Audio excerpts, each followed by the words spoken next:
혹시 해외 관광, 특히 동남아 관광 가시면 호기심 차원에서라도 북한 식당 들르는 분들 많으실 건데 진짜 조심하셔야 될 것 같습니다. 안진용 기자님. 네, 무려 7년간 동남아에서 북한 정찰총국 소속 공작원과 만나 지령까지 받은 국내 IT 사업가가 경찰에 붙잡혔습니다. 어머나. 자, 이 북한 공작원을 접촉한 곳은 과연 어디였을지 영상으로 보여드리겠습니다. 허허. 여정원들이 노랫소리에 맞춰 춤을 추고 동그란 테이블에 앉은 손님들이 휴대전화로 이 공연을 촬영하는 장면입니다. 바로 동남아에서 흔히 볼 수 있는 한 북한 식당인데요. 라오스에 있는 한 북한 식당에 발을 들인 국내 50대 사업가의 이야기는 이렇게 시작됩니다. 북한 식당에서 북한 공작원을 접촉한다는 게 대체 무슨 얘기입니까, 최진봉 교수님? 사실은요, 이걸 주의해야 되는 게 뭐냐면 북한 식당이 동남아에 있잖아요. 다 북한 사람이 그냥 민간이라고 보면 안 돼요. 아, 그래요? 왜냐면 다 관리를 해요. 아, 그래요? 그럼요. 북한 정부에서 외국에 누군가를 파견해서 식당을 운영할 때 우리처럼 자발적으로 내가 가서 그냥 민간인 신분으로 식당하고 이런 상황이라고 보면 안 되는데 어머나. 종업원들도 사실은 사상적으로 늘 교육받고 사상 검증받고 이러는 거 아닙니까? 아, 그래요? 그럼요. 그러니까 주의를 해야 되는데 그 주의를 안 한 것 같은데 네. 지금 안지용 기자 얘기했듯이 50대 국내 IT 사업가예요. 네. 7년 동안 라오스에 있는 비엔티안이라고 하는 지역에 북한 식당을 계속 드나들었나 봐요. 네. 그러다 보니까 친해지지 않겠어요. 아. 종업원들 자꾸 만나게 되고. 네. 그래서 20대 여정원을 이용한 북한의 미인계의 포섭이 된 걸로 알려지고 있습니다. 하하. 지금.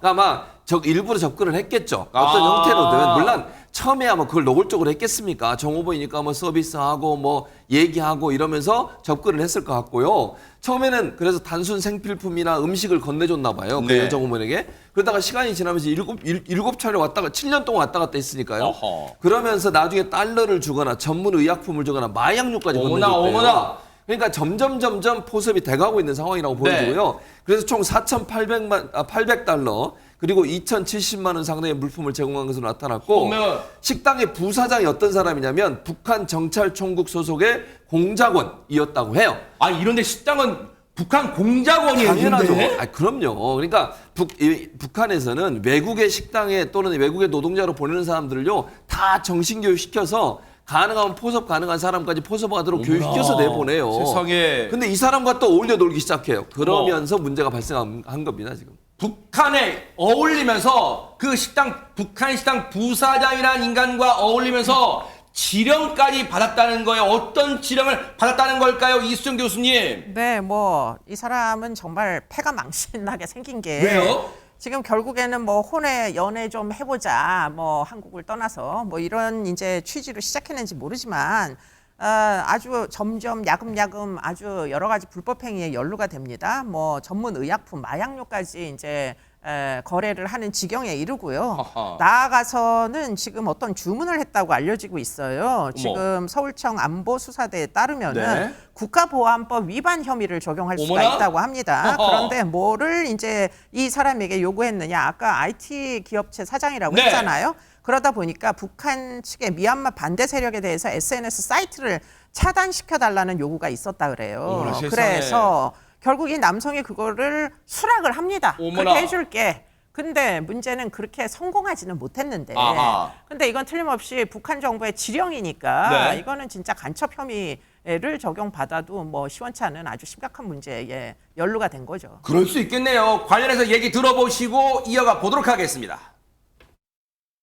미얀마 정부에서 북한 측의 미얀마 반대 세력에 대한 SNS 사이트 차단시켜달라는 그런 요구가 있었어요. 근데 그걸 수락을 했지만 나중에 그게 이제 성공은 못했죠. 이 남성은 그러면 안진용 기자님 자신의 혐의를 모두 인정했을까요? 어떻습니까? 네, 이 남성, 이 북한 식당을 출입하며 연락을 주고받고 물품을 제공한 건 다 인정을 했습니다. 하지만 이 남성, 다만 이 종업원과는 애정관계 때문에 한 것이라고 주장을 하고 있습니다. 아, 참나 철딱선이 없는 10대도 아니고 이걸 그냥 순수 애정 행각이랍니다. 이거 어리석은 거 아니에요, 최명기 원장님? 맞습니다. 이제 처음에는 그 여자 정보원에 대한 시작됐을지 모르지만 이 사람이 계속 일이 커지게 됐던 건 아마 두 가지의 가능성이 있습니다. 어허. 첫 번째는 조금 하고 빠져나오려고 하는데 계속 이런 이제 첫 번째는 협박을 하거든요. 여태까지가 알리게 되면 그 일이 자꾸 커지게 됩니다. 두 번째 가능성은 본인 자체도 어쩜 이런 상황을 갖다 네. 뭔가 본인이 스파이가 된 것처럼 조금은 좀 일종의 좀 뭐라고 해야 돼 스릴을 느꼈을 수도 어머나 있어요. 세상에. 아니 그렇다면 정말 진짜로 그랬을지 모르겠지만 그런 생각했다면 철딱서니가 없잖아요. 자기가 무슨 영화 속 스파이 영화 속의 그런 주인공이라는 거예요. 허재 변호사님.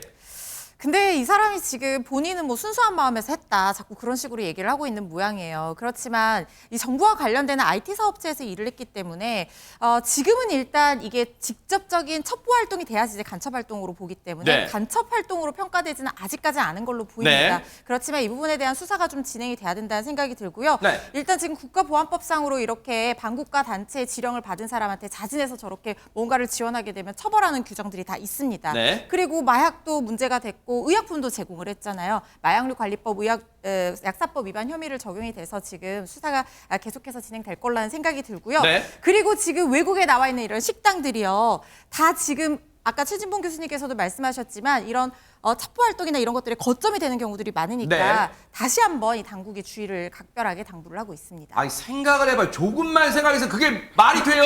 돈도 갖다 바치고 무슨 사이트 차단시켜달라면 그게 당연히 이적 행위지. 그런 생각 안 들어요? 어른이라면 참 답답합니다.